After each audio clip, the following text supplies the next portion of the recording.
Hello, my fellow viewers. Today we will be presenting to you guys what the hippocampus is and its studies. It will be presented by me, Gabriel Iwakura, and by my fellow mate, Fernando Ferreira. So, first off, what does the hippocampus look like?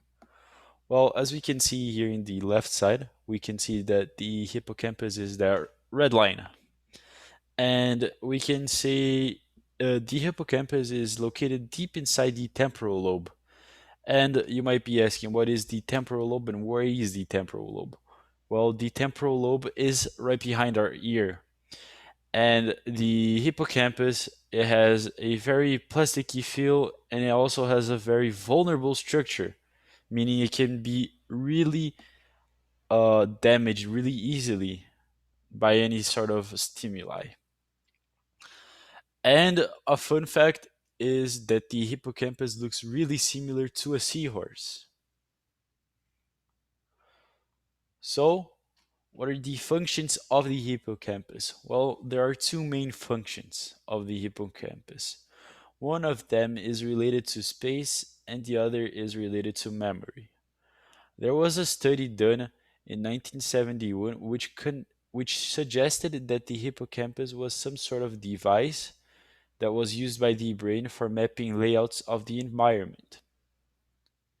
The other main function is memory related, and this study originated in the year of 1957, and it was supported by studies in which the hippocampus was removed, resulting in the loss of capacity of creating new memories, mainly the declarative memory.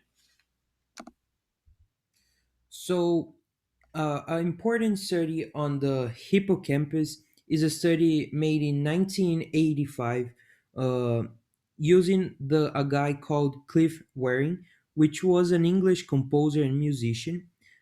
He contracted a viral encephalitis, which severely damaged his hippocampus, and due to the complications of the sickness, he had to do a surgery in order to remove the hippocampus. And the scientists and the psychologists find out that his intellectual abilities remain intact, but he had some memory issues, and as Gabriel said, he lost the capacity to create new declarative memories. This severely affected Clive, since he assumed that he just woke from a coma, and even though his intellectual abilities were undamaged and remained normal, he was not able to engage in any sort of conversation because as soon as they start talking, he would forget the previous sentence mentioned. And also, his freedom was taken away because he was not able to go outside alone, since he was not capable of remembering where he was and where he was coming from. And in order to try to keep his memory, he kept a journal, as you can see in this picture, where he wrote important things of his life that for him was really important, but for us would be normal activities such as I brushed my teeth, I said hello to my wife, and the worst part of it is that he forgot about the events and he could not define his existence. So, as I said, what happens when the hippocampus it is damaged?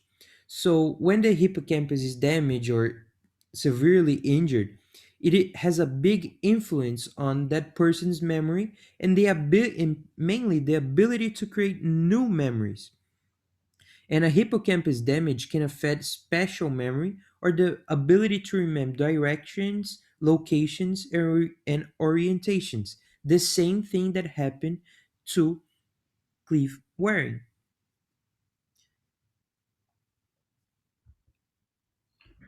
Okay, So this is our bibliography. Thank you very much for paying attention.